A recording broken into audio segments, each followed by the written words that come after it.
Hello বন্ধুরা, মৌরি feels ওয়ার্ল্ডের আরেকটি ব্লগে আপনাদের স্বাগত। আজ 7ই মে। আজকে আমরা যাচ্ছি কলকাতায় ইডেন গার্ডেনে আইপিএল খেলা দেখতে। আজকে কেকেআরের খেলা, তাই সুমিত অফিস থেকে আসার পরই আমরা বেরিয়ে পড়লাম ইডেন গার্ডেনের উদ্দেশ্যে। রাস্তায় প্রচণ্ডই জ্যাম, কারণ খেলা আছে। খেলা থাকা মানে স্প্ল্যানেড চত্বরে প্রচণ্ড ভিড় হয়ে যায়। স্প্ল্যানেডে পৌঁছেই আমরা সেই জ্যাম পেলামই। আর ওই যে আশেপাশে দেখুন পুরো বাস দিয়ে ব্যারিকেড করা, অনেকটা দুর্গাপুজোর মতো। ওই সাইড দিয়েই যারা এই খেলা দেখতে এসছে তারা অনেকেই হেঁটে হেঁটে ওইখান ধরেই যাচ্ছে। আর ওই যে সামনে বড় বড় লাইটগুলো দেখা যাচ্ছে, ওইখানেই ইডেন গার্ডেন মাঠ।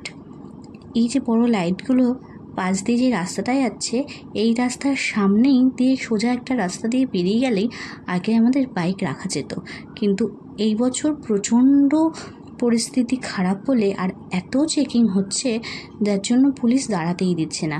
এবার আমাদের ঘুরে একদম বাবুঘাটের পাশে বাইক রাখতে হয়েছে। অন্যবার আমাদের এত দূরে যেতেও হয় না।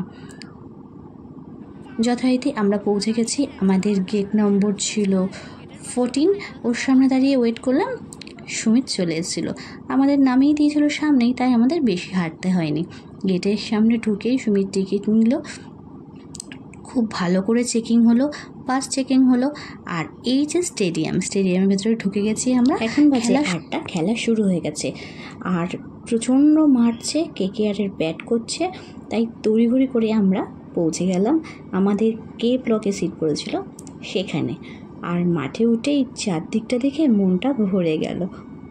দেখুন, আপনাদেরও ভালো লাগবে।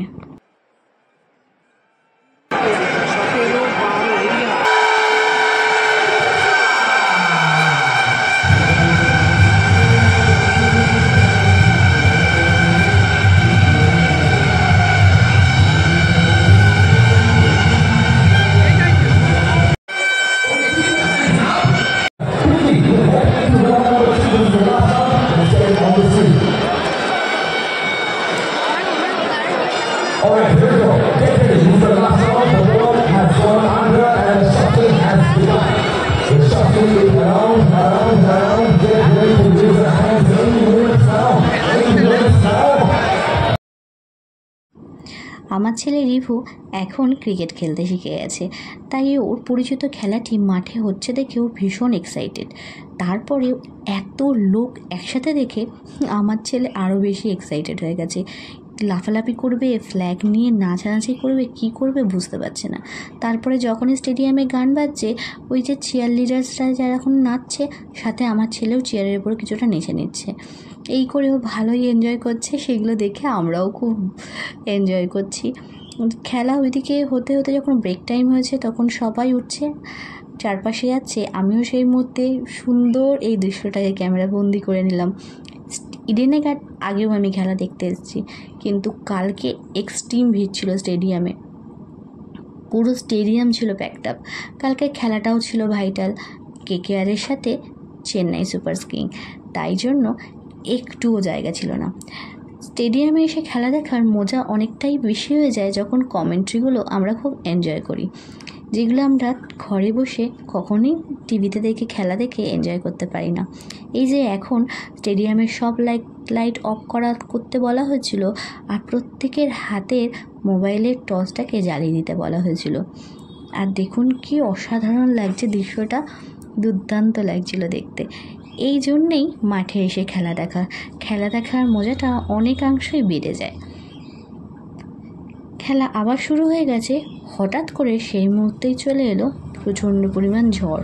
পুরো মাঠের ধুলোগুলো নিচ থেকে উপরের দিকে উঠে যাচ্ছে। আর ওই যে আমার ক্যামেরায় ধরা পড়েছে ছোট্ট একটা প্লাস্টিকটা ছোট মোটেও ছিল না, প্লাস্টিকটা বেশ বড় একটা নর্মাল পলিথিন ছিল, যেটা উঠতে উঠতে মাঠের মাঝখানে চলে যাচ্ছে। এরকম একটা প্লাস্টিক না, 2-3টে প্লাস্টিক এরকম উঠছে রীতিমতো মাঠের মাঝখানে। ক্যামেরাতে খেয়াল করলে বোঝা যাচ্ছে প্রচণ্ড পরিমাণ ঝড় উঠেছিল। এবং এই ঝড় ওঠার পরেও ওয়েদারটা একদম ঠান্ডা হয়ে গেল। তার আগে আমরা প্রচণ্ড গরম ফেস করছিলাম, দরদর করে ঘামছিলাম। খেলা দেখছিলামও, এনজয় করছিলাম ঠিকই, কিন্তু এত মানুষ আর একটুও হাওয়া নেই। এই ঝড়টা এসে সবাইকে ভীষণ পরিমাণে শান্তি দিল। কিন্তু ঝড়টা দেখে আমাদের তো বাড়ি ফিরে কথা মনে পড়ে গেল, কারণ পাশে আছে বাচ্চা, সাথে বাচ্চা থাকলে পাশে বাচ্চা থাকলে এটা তো মাথায় রাখতেই হবে যে আমরা আমাদের মতো চলতে পারবো না, তারটা খেয়াল আগে করতে হবে। সেই চিন্তা করেই নিচে আমরাও কিছুটা টুকিটাকি টিফিন খেয়ে নিয়ে বেরিয়ে পড়লাম বাড়ির উদ্দেশ্যে। বেরোনোর আগে কিছু ছবি তুলে নিলাম।